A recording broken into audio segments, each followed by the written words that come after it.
Hi, my name is Father Mike Schmitz, and this is Ascension Presents. So in this season, this time in the church year, we meditate on the cross, we reflect on the cross.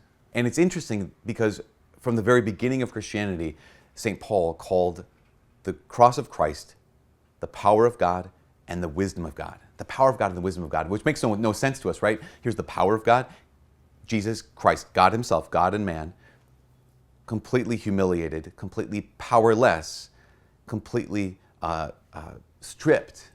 That's the power of God. Dead on a cross. The wisdom of God? Like, how in the world is that wise? And Paul recognized that cross would be it's a sign of contradiction, right? Jesus, it was prophesied that he would be a sign of contradiction by the prophet Simeon in the beginning of Luke's gospel, the beginning of Jesus' life. The cross is always both out of place, and the cross is always 100% relevant. You know, for the first centuries, actually I would say even millennia and a half or more of Christianity, the cross is God's answer for our sin. That here we are, in injustice, we recognize that we're sinners, that we're separated from God, that we choose to say no to God, we choose to use each other, we choose to reject God, we choose to not be the people God has called us to be. And the cross is God's answer for our sin. The cross is how God wins back our souls. Because why? Because injustice, we deserve not God. Injustice, if I say I don't want you, God, I deserve not to not get God. I get that.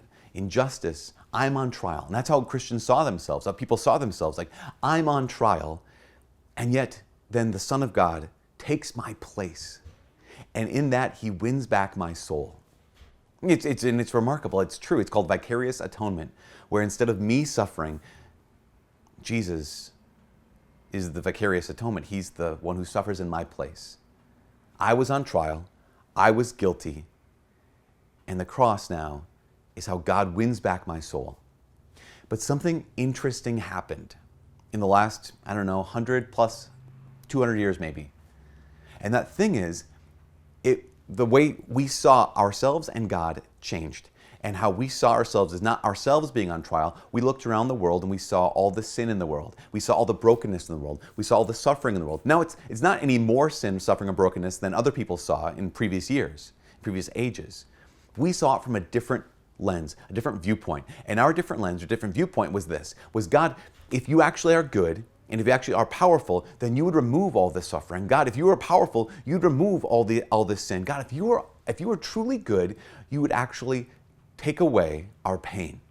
And we come before God, not with ourselves being on trial, but we place God on trial. We put God on trial and say, how dare you not do anything in the face of suffering? God, how dare you not do anything in the face of my pain? And crazy thing is this, the cross is still the answer. The power of God and the wisdom of God is still the answer. Why? Because in ancient days, when we saw ourselves as being on trial, and the cross is God's answer, the cross is how God wins back our soul. When we place God on trial, the cross is still the answer.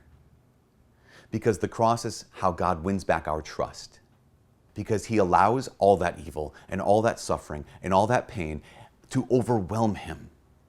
The image of Jesus on the cross not only is a sign of, oh my gosh, that's how much you love me, you win back my soul, God, because I'm guilty, but it's also, here's how humble you are. Here's how powerful you are. Here's how wise you are, because you also let yourself be completely stripped. You let yourself be completely overwhelmed by the suffering and the evil and the death in the world. Why? So that when I look at the cross, the image of Jesus on the crucifix, I say, that's the God who loves.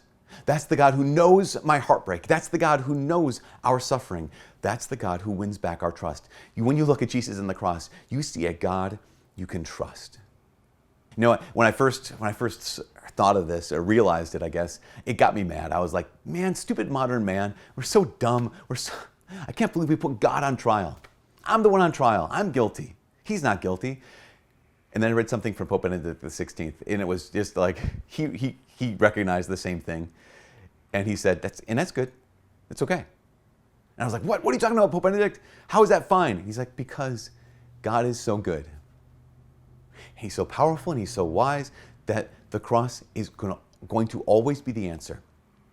For every question, every challenge that we ever could bring before the Lord, the cross will always be the answer. And if a new question comes up in the next decade or the next century or the next millennia, the cross will still be God's answer.